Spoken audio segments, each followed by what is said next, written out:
सरफराज भाई, अगर मेरी आवाज सुन रहे हो तो आप मिंबर पर तशरीफ ले आए। आप लोग तशरीफ रखो, सब लोग मिले हैं, इंशाअल्लाह रहमान मिलके रहेंगे। अहद करो, हम एक थे, एक है, एक रहेंगे, दुनिया में भी एक रहेंगे इंशाअल्लाह रहमान, आखिरत में भी एक रहेंगे। ये लो, हम सब लोगों को यहाँ भी इत्तेहाद और इत्तेफाक के साथ जिंदगी अता फरमा। कल मैदान महशर में मौला इमामुल अंबिया के दामन रहमत में हम सब लोगों को इकट्ठा जगह अता फरमा।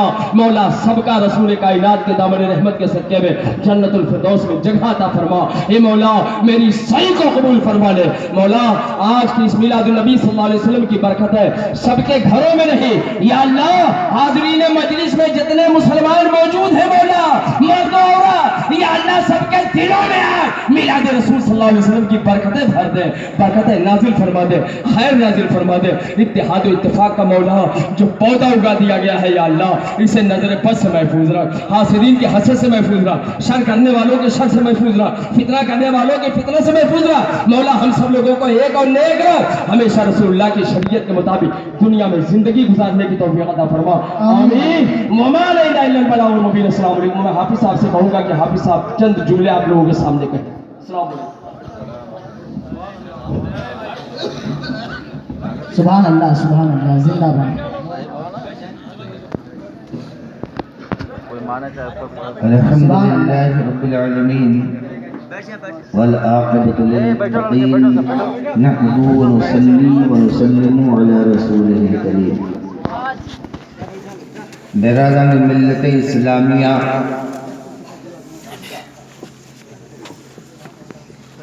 मैं आपको जुमे की बात बताता हूँ जो बिल्कुल एकदम सच है। जब जुमे की नमाज पढ़ाने के लिए मैं मस्जिद आ रहा था, अपने दिल में सोच रहा था, ऐ परवरदिगार, मेरे गांव में कितनी मोहब्बत थी, कितना इत्तेहाद था। हम जलते जुलूस तो बहुत ही शानदार तरीके से करते हैं।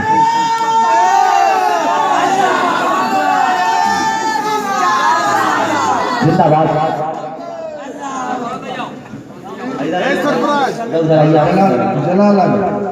जलाल सब एक दूसरे से मिलो। हाँ, माशाअल्लाह, माशाअल्लाह। नारे तकबीर, नारे रिसालत, नारे रिसालत, नारे रिसालत, नारे रिसालत। नहीं छोड़ेंगे, नहीं छोड़ेंगे। अल्लाह या रसूल। आप लोग बैठ जाएं। मैं अर्ज कर रहा था कि जब मस्जिद को नमाज पढ़ने के लिए मैं आ रहा था तो अपने दिल में सोच रहा था और अल्लाह तबारक व तआला से दुआ कर रहा था कि ऐ परवरदिगार, हमारे गांव के अंदर कितना इत्तेहाद व इत्तफाक था कि अगर किसी दूसरे के घर मेहमान आते थे और रास्ते में कोई दूसरा मिल जाता था तो उसको अपने यहाँ ले जाकर पहले नाश्ता पानी करा देता था। इसके बाद इत्तला करता था, वो मेहमान जिसके घर खास तरीके से आता था उसको बताते थे, उस घर पहुँचाते थे।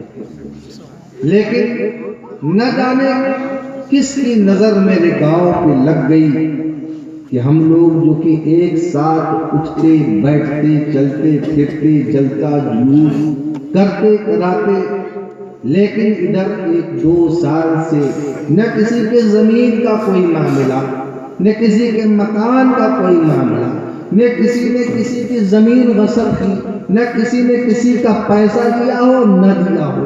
ये भी मैं सोचता कि क्या वजह है, कोई ऐसी बात भी नहीं है। लगता है हम लोग जितना ये अमल कर रहे हैं सिर्फ दिखावे के लिए कर रहे हैं, तब तो अल्लाह तबारक व तआला इसको मकबूलियत नहीं दे रहा है।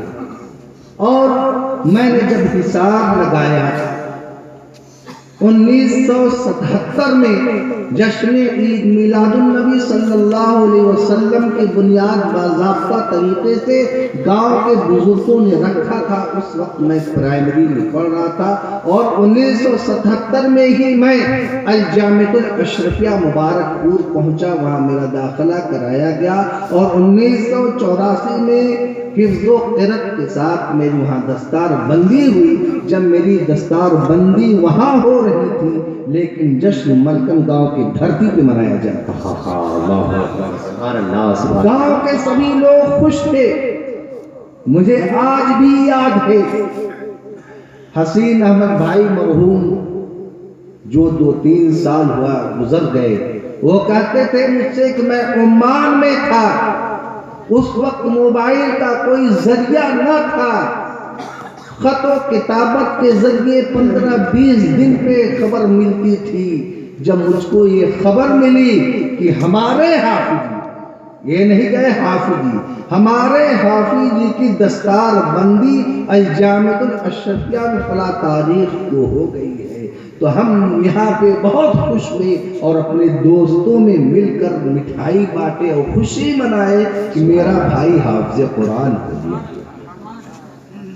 لیکن نہ جانے ادھر کس کی نظر لگ گئی کہ میرے گاؤں کا جو اتحاد تھا اس کا شیرازہ بکھر گیا۔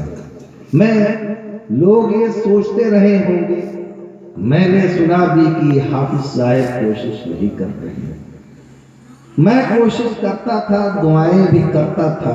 آپ یقین مانے جب بات آئی کہ آج جو کل جلسہ ہونے والا ہے وہ 40واں جلسہ ہوگا، ایسا لگتا ہے کہ ہم لوگوں نے جتنے جلسے کیے اس کو کسی کو مقبولیت حاصل نہیں ہوئی۔ تب تو ہمارے گاؤں میں ابھی تک نا اتفاقیہ برقرار ہے۔ نماز کے بعد مصلی پہ بیٹھ کر اللہ تبارک و تعالی سے نبی رحمت صلی اللہ علیہ وسلم کا وسیلہ دے کر میں نے دعا مانگی کہ اے پروردگار، محمد صلی اللہ علیہ وسلم کے وسیلے سے میں تجھ سے دعا کرتا ہوں کہ میرے گاؤں میں اتحاد اتفاق پیدا کر دے۔ اگر کل جلسہ 40واں ہو رہا ہے، کل سب لوگ مل جائیں گے، تب تو میں سمجھوں گا کہ ہم لوگوں کی محنت کو تو نے قبول کر لیا ہے۔ اگر نہیں ملے تو ہم لوگ سوچیں گے بس شورا کو بلائے، مقررین کو بلائے، نعت سنے، تقریر سنے اور اپنے گھر واپس چلے، اتنا ہی سمجھوں گا۔ میں یہ دعا کرنے کے بعد صلاۃ و سلام کے لیے کھڑا ہوا۔ صلاۃ و سلام کے بعد پھر میں نے دعا کی، بعد نماز عشاء دعا کی، فجر سے پہلے اٹھا اس وقت دعا کی، اے اللہ تبارک و تعالی ہم لوگوں سے جو غلطیاں ہو گئی ہے اس کو تو معاف فرما دے اپنے حبیب کے صدقے میں، اور پورے گاؤں میں کیا پورے عالم اسلام میں اتحاد اتفاق پیدا کر۔ اب مجھے یہ یقین کامل ہو گیا ہے کہ نبی کے وسیلے سے جو دعا کی جائے بالکل رائے گا نہیں ہو سکتا۔ اب تک تو میں کتابوں میں پڑھتا تھا، پریکٹیکلی اس کا میرے پاس کوئی ثبوت نہ تھا، لیکن جب میں نے کل دعا کی تو مجھے پتا چل گیا جو کتاب میں پڑھتے تھے صرف پڑھنا ہی نہیں ہے، حقیقت میں نبی کے وسیلے سے اگر صرف دل سے دعا کی جائے تو اللہ تبارک و تعالی اس کی دعا کو قبول فرما لیتا ہے۔ یہ نبی رحمت کا صدقہ ہے کہ